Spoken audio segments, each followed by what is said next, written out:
So hello students, आप लोगों ने खोज फर्स्ट एग्जाम अपने दिया होगा, काफ़ी अच्छा रहा होगा आई होप। ओके, सो आज हम लोग बेटा खोज के जो फर्स्ट टेस्ट का पेपर हुआ था उसके अंदर फिजिक्स का सॉल्यूशन हम देखने वाले हैं। Okay, so one by one हम लोग एक एक क्वेश्चन को सॉल्व करेंगे अच्छी तरह से। अगर आपको कोई भी डाउट्स है, ऐसा कुछ भी है, आप यूट्यूब पे कमेंट कर सकते हैं अच्छी तरह से वीडियो पे। Okay, will start from question number 1।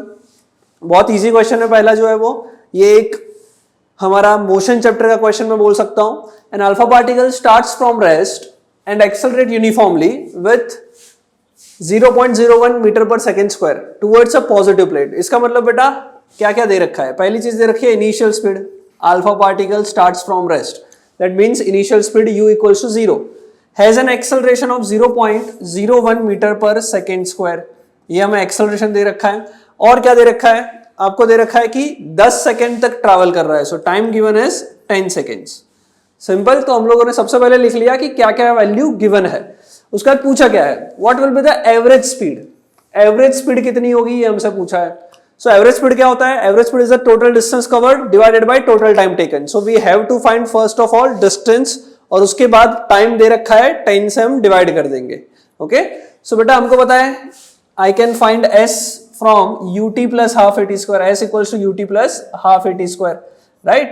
So u कितना है? u given है 0, so आएगा half into acceleration which is 0.01 into 110 का स्क्वायर 100 into 0.01 करोगे तो कैंसिल हो जाएगा, half which is 0.5 मीटर।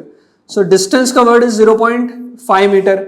और हमें एवरेज स्पीड पूछी है। एवरेज स्पीड होती है total distance covered upon total time taken, s upon t, which is 0.5 divided by time given is 10 second, which is 0.05 meter per second is your final answer. Okay, so option में से देखते हैं। यहाँ पे बेटा option देखोगे ध्यान से तो कुछ सेंटीमीटर में दे रखे हैं, कुछ मीटर में दे रखे हैं।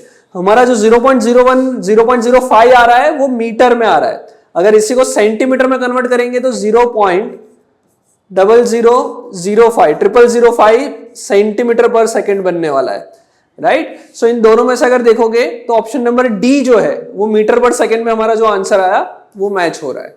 Okay, so question number 1 correct answer is option number d. Okay, will move forward to the next question. Next question देखते हैं, ये इलेक्ट्रिसिटी चैप्टर पर से है। A total of 10⁻19 electron. So जो गिवन है उसकी वैल्यू हम पुट कर लेते हैं। A total of 10⁻19. So n is given as 10⁻19. Number of electrons हमें mention है। Flows through a conductor of resistance 20 ohm। मतलब R की वैल्यू given है which is 20 ohm in 1 second। तो टाइम दे रखा है 1 सेकेंड।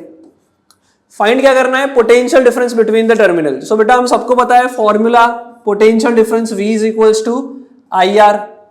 ओके, ओम्स लॉ कहता है V is equals to IR। So R given है, I हमें गिवन नहीं है, बट I को बेटा मैं इजीली ढूंढ सकता हूं because I is equals to Q by T और टाइम गिवन है 1 सेकेंड।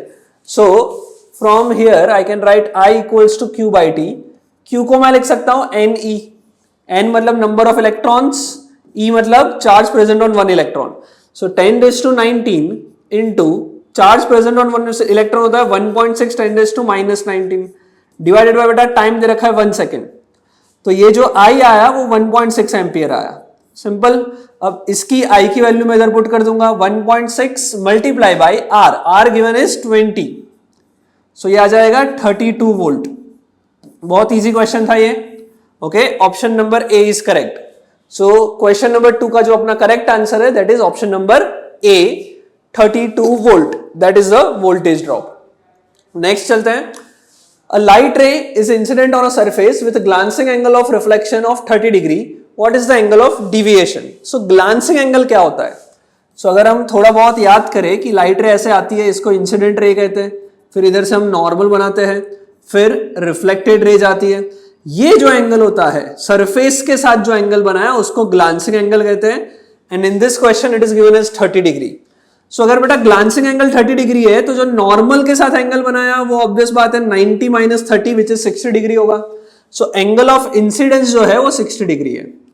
तुमसे पूछा है बेटा angle of deviation. So angle of deviation मतलब अगर कुछ नहीं होता तो लाइट ऐसा स्ट्रेट चलती, बिकॉज ऑफ रिफ्लेक्शन लाइट कितने से डिविएट हुई, ये एंगल पूछा है। एंगल ऑफ डिविएशन का ये मतलब होता है।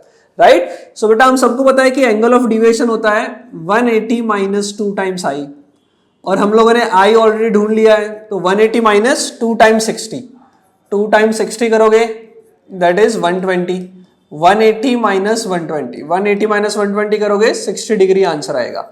सो angle of deviation del is equals to 60 degree. Option number D is correct. Okay, I hope ये आपको थर्ड क्वेश्चन समझ में आया हो। हम लोग नेक्स्ट चलते हैं क्वेश्चन नंबर 4 पे। बहुत इजी क्वेश्चन है। The power of eye lens used by a person is +2 diopter. Which of the following defect is the person suffering from? So the power of eye lens used by a person is +2 diopter. मतलब positive power है। Positive power मतलब कौन सा lens use किया होगा? Positive power का मतलब हुआ जो हमने लेंस यूज किया होगा वो कॉन्वेक्स होगा। और अगर बेटा हमें याद है तो जो हाइपरमेट्रोपिया होता है उसमें कॉन्वेक्स लेंस से डिफेक्ट को हम सॉल्व कर सकते हैं। ओके, सो ये जो पर्सन होगा उसको हाइपरमेट्रोपिया हुआ होगा। Option number c is correct answer. Okay, चलो will move forward to the fifth question. Which of the following will the focal length of a convex lens be maximum for? कौन से colour के लिए ये जो focal length होगी वो maximum होगी, ये हमसे पूछा है, राइट। सो कौन से कलर के लिए मैक्सिमम होगी? तो बेटा हम सबको पता है कि अगर एक प्रिज्म की हम बात करें, पहले तो भले लेंस की बात चल रही है बट कॉन्सेप्ट को समझने के लिए हम एक प्रिज्म से स्टार्ट करते हैं। We know that it will divide white colour into 7 colour. जिसका सबसे ज्यादा बेंडिंग होता है वो वायोलेट होता है, और जिसका सबसे कम बेंडिंग होता है वो रेड होता है। अगर यही लॉजिक हम एक लेंस के लिए लगाए तो जो लेंस होता है उस पे अगर व्हाइट लाइट हम लोग भेज रहे हैं तो बेटा जो बेंडिंग ज्यादा होगी वो किसके होगा? रेड जो है उसको कम बेंड करता है, वायोलेट की बेंडिंग ज्यादा होगी। सो मैं बोल सकता हूं कि वायोलेट जल्दी जल्दी मीट कर लेगा। सो वायोलेट लाइट के लिए फोकल लेंथ कम होगी और रेड लाइट जो है वो थोड़ा सा दूर जाके मीट करेगा। सो रेड के लिए फोकल लेंथ ज्यादा होगी। Simple.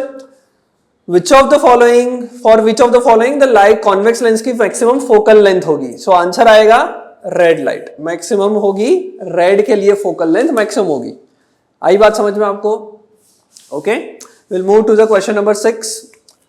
Which of the following has no unit? बहुत इजी क्वेश्चन। हम सबको पता है बेटा एम्पलीट्यूड का यूनिट होता है, फ्रीक्वेंसी का होता है, टाइम पीरियड का होता है। पिच का कोई यूनिट नहीं होता है। ओके, बिकॉज ये हम परसीव करते हैं, पिच की कोई स्पेसिफिकली यूनिट हम मेजर नहीं कर रहे हैं, right. So pitch is the answer for this question. Okay, so 7th question हम स्टार्ट करते हैं। हमको बेटा यहाँ पे 4 सर्किट दे रखी है और उसमें पूछा है कि इनको इंक्रीजिंग ऑर्डर में सेट करना है अकॉर्डिंग टू पावर डिसिपेशन। सो बेटा करंट सब में सेम जा रहा है, ये मेंशन है सर्किट में। ओके, सो अगर हमें पावर का फॉर्मूला पता है तो ये होता है I²R। अगर सब में करंट सेम है तो रेजिस्टेंस के हिसाब से पावर डिपेंड करेगा, मतलब power is directly proportional to resistance. So basically हमको ये सोचना है कि सभी सर्किट का रेजिस्टेंस कितना होगा। तो बेटा पहली सर्किट का दिख रहा है 3 रेजिस्टर्स सीरीज में है तो नेट रेजिस्टेंस हो जाएगा 3R। ओके, दूसरी सर्किट के देखते हैं, 2 रेजिस्टेंस सीरीज में, उसके साथ ये पैरेलल में, मतलब यहां पे तुम्हारा हो जाएगा 2R और नीचे है R। सो बेटा 2 रेजिस्टेंस अगर पैरेलल में कनेक्ट है उसके लिए फॉर्मूला होता था R1 R2 upon R1 plus R2। सो अगर मैं डायरेक्ट ये फॉर्मूला यूज करूंगा तो आएगा 2R into R divided by 2R plus R which is 3R। R से R cancel, 2R/3 will be the net resistance in second. So इसका net resistance है 2R/3। Third, तीनों के तीनों पैरेलल है तो आ जाएगा R/3। बहुत इजी। और इसके अंदर बेटा ये दोनों सीरीज में है, सॉरी ये दोनों पहले पैरेलल में है तो R/2 और उसके बाद ये R सीरीज में है तो नेट हो जाएगा इसका, दोनों का एडिशन करोगे तो 3R/2 आएगा, राइट। सो फर्स्ट रेजिस्टेंस की वैल्यू आ रही है कितनी? फर्स्ट की वैल्यू आ रही है 3R, सेकेंड की वैल्यू आ रही है 2R/3 और उसके बाद थर्ड की वैल्यू आ रही है R/3 और फोर्थ की वैल्यू आ रही है रेजिस्टेंस की 3R/2। ओके, सो देखेंगे कि सबसे कम रेजिस्टेंस कहां है, तो सबसे कम रेजिस्टेंस है ऑप्शन नंबर सर्किट नंबर 3 में। उससे ज्यादा रेजिस्टेंस कहां है? सबसे कम तो हमारे पास थर्ड में आ गया।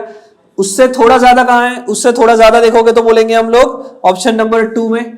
उससे थोड़ा ज्यादा रेजिस्टेंस है हमारा 3R/2 which is option number 4, और सबसे ज्यादा रेजिस्टेंस है 3R, ऑप्शन नंबर 1। ओके, तो रेजिस्टेंस का जो ऑर्डर होगा वही ऑर्डर पावर का होगा। सो इंक्रीजिंग ऑर्डर ऑफ पावर पूछा है तो सबसे ज्यादा आएगा 1 में और सबसे कम आएगा 3 में। तो सबसे ज्यादा 1 में, सबसे कम 3 में। ऑप्शन नंबर ए को एक बार चेक कर लेते, 3 2 4 1, हमारा भी यही ऑर्डर आ रहा है 3 2 4 1। Okay, so correct answer is option number A. I hope ये आपको समझ में आया होगा, राइट। हम लोग नेक्स्ट क्वेश्चन पे चलते हैं, क्वेश्चन नंबर 8 पे आते हैं। बहुत इजी क्वेश्चन है बेटा ये। Refractive index of a glass with respect to air, refractive index of glass with respect to air is given as 3/2। Then what is the refractive index of air with respect to glass. उल्टा कर दिया, उल्टा कर दोगे तो बेटा हमको पता है कि refractive index of any medium 2 with respect to 1 is equals to 1 upon refractive index of 1 with respect to 2, मतलब एक दूसरे के रेसिप्रोकल है। सो बेसिकली 3/2 का रेसिप्रोकल जो होगा वो हो जाएगा refractive index of air with respect to glass, which is nothing but 2/3. So option number C is correct for question number 8. Okay, we'll move to the next question. Twinkling of star is due to atmospheric. बहुत easy question. Twinkling of star क्यों होता है? सो twinkling of star जो होता है उसके पीछे reason है refraction of light by different layers of varying refractive index. जैसे ही बेटा स्टार्स की जो लाइट रे हमारे एटमोस्फेयर में आती है तो बिकॉज ऑफ एटमोस्फेयर, वैक्यूम में से जब एटमोस्फेयर में आई तो बेंड होती है वो, and because of that bending, because of the refraction, twinkling of star हमें देखने को मिलता है। Okay, will move to the next question. If a wire of resistance R is melted and recast into a wire of 2/5 of its length, okay, the new resistance of the wire will be. So question में बेटा ये पूछा है कि एक wire को हम लोगों ने मेल्ट कर दिया, मेल्ट करके वापस रिकास्ट कर रहे हैं। बेटा कोई भी चीज को मेल्ट करके रिकास्ट करेंगे तो वॉल्यूम में कोई चेंज नहीं आएगा।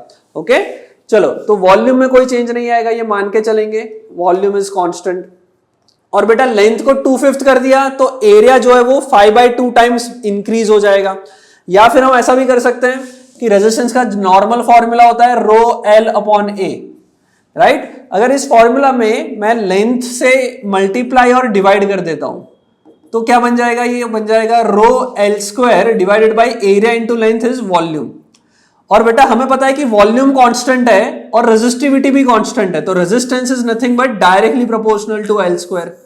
रेजिस्टेंस जो है वो L² पे डायरेक्टली डिपेंडेंट है। सो अगर L² पे डिपेंडेंट है तो R1/R2 करोगे तो वो आएगा L1/L2 का whole square. Okay, so initial length L ले लेंगे तो जो फाइनल लेंथ होगी, सेकेंड लेंथ होगी, वो 2/5 ऑफ L होगी। So I can write initial resistance R upon R2 is equals to, initial length को L ले लेंगे, L2 को ले लेंगे 2/5 ऑफ L और इस पूरे का स्क्वायर। ओके, सो ये आ जाएगा R upon R2 is equals to L² cancel हो जाएगा, नीचे जो 5 का स्क्वायर वो ऊपर आएगा 25, 2 का 4 हो जाएगा। सो R2 जो आएगा उसको उस तरफ ले जाते तो आएगा 4/25 ऑफ R। सो जो फाइनल रेजिस्टेंस होगा वो 4/25 ऑफ R होगा, which is option number D, 2 का स्क्वायर 5 का square. Okay, so the correct answer for question number 10 is option number D. I hope ये आपको सॉल्यूशन बहुत हेल्पफुल रहा होगा। आपको कोई भी क्वेश्चन में डाउट आए तो फिर भी आप कमेंट कर सकते हैं। Thank you everyone.